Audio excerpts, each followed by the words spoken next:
नमस्कार दोस्तों, आशा करता हूं आप सब बहुत अच्छे होंगे। देखिए आज से हम स्टार्ट करेंगे स्पेक्ट्रम बाय राजीव वहीर मॉडर्न हिस्ट्री की आप सबकी चहेती जो बुक है, प्यारी जो बुक है उसको।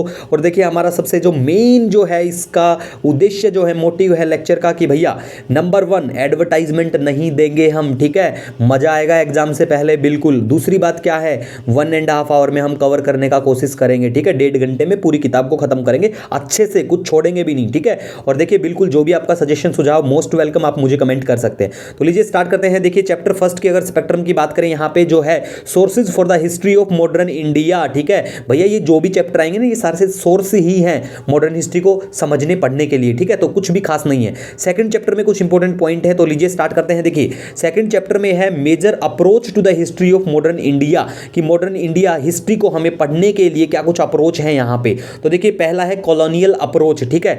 कॉलोनियल अप्रोच में क्या देखने को मिलेगा आपको, क्रिटिसिज्म देखने को मिलेगा हमारी जो सोसाइटी है और कल्चर है उसका, और वेस्टर्न कल्चर को ये लोग बढ़ावा देते हैं, दैट इज कॉलोनियल अप्रोच। उसके बाद में नेशनलिस्टिक अप्रोच में हमारी वाली अप्रोच को मानने वाले कौन कौन है, किसने इसके बारे में लिखा इसके ऊपर, तो देखिए आरसी मजूमदार साहब है, ताराचंद हैं, ठीक है।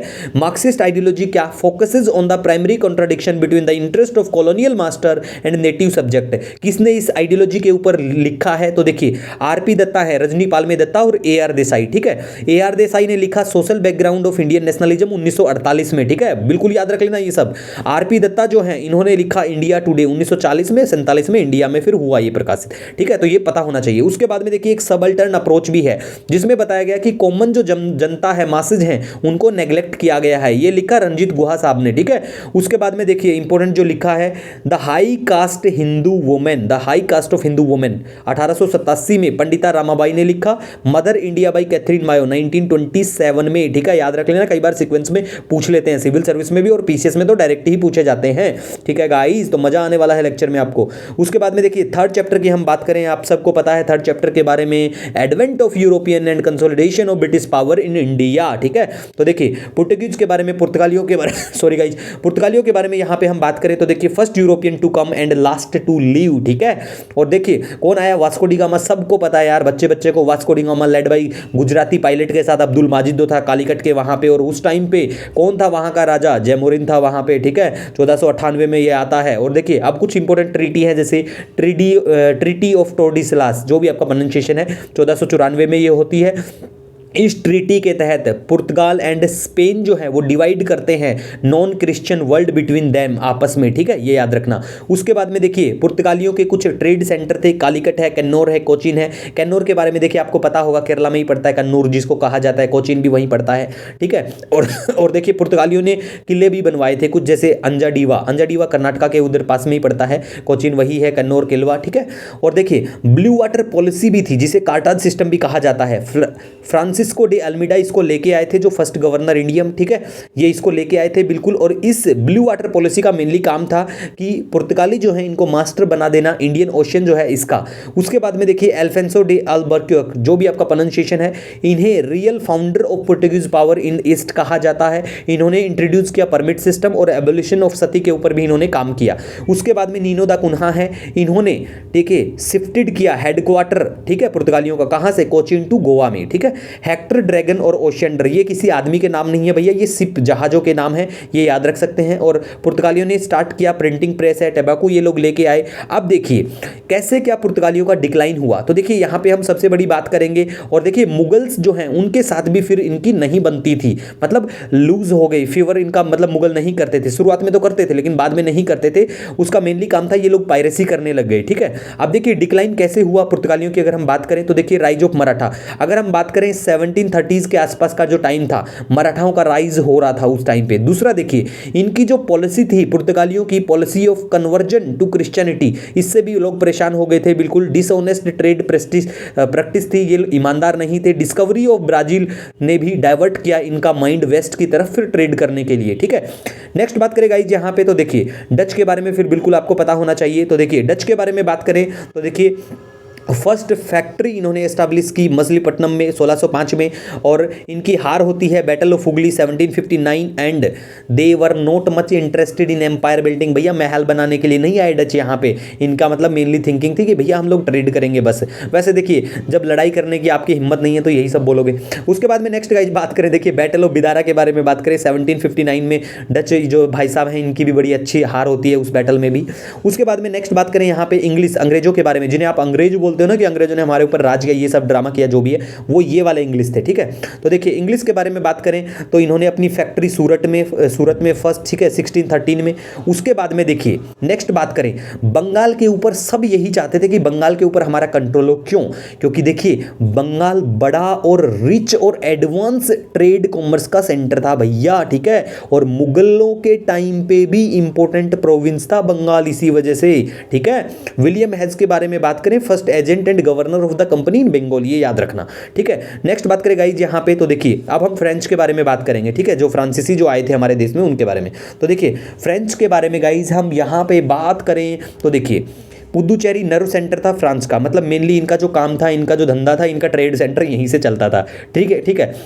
फिर देखिए एक ट्रीटी होती है, ट्रीटी ऑफ राइसविक, ठीक है, 1697 में ये ट्रीटी होती है भैया, ट्रीटी ऑफ राइसविक, ठीक है।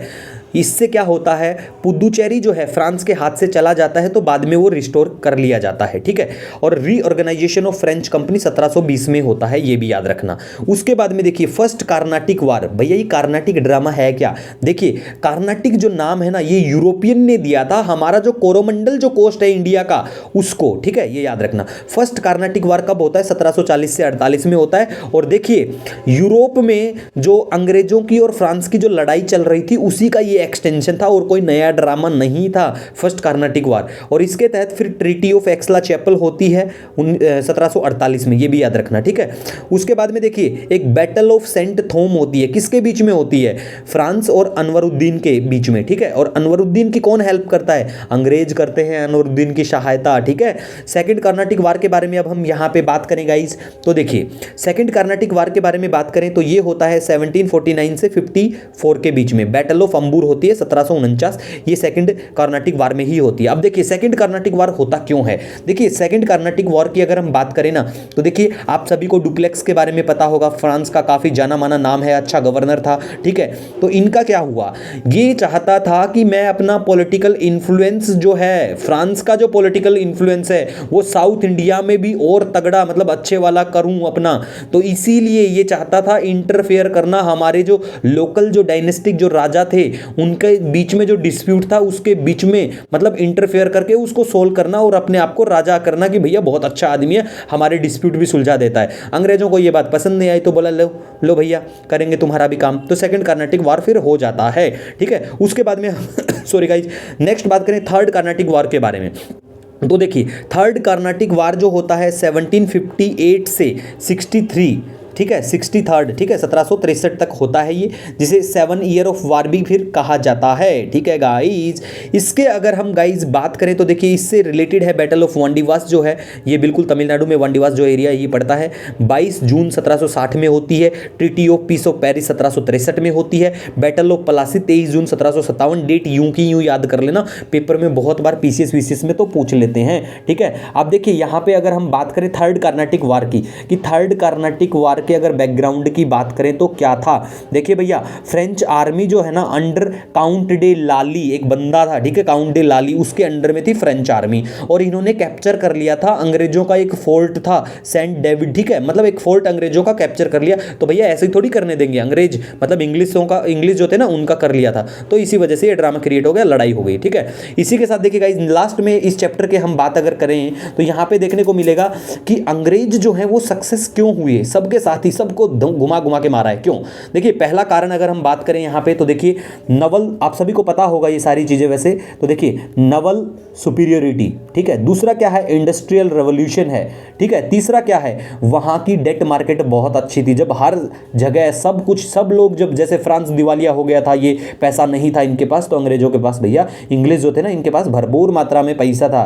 उसके बाद में देखिए मिलिट्री स्किल इनकी बहुत अच्छी थी, तो ये सब इनके कारण है इनके सक्सेस होने के। इसी के साथ अगर आपका कोई सजेशन कोई सुझाव है नो डाउट आप मुझे कमेंट या मेल कर सकते हैं। मिलेंगे एक नए वीडियो लेक्चर के साथ, तब तक के लिए हैव ए ऑसम डे।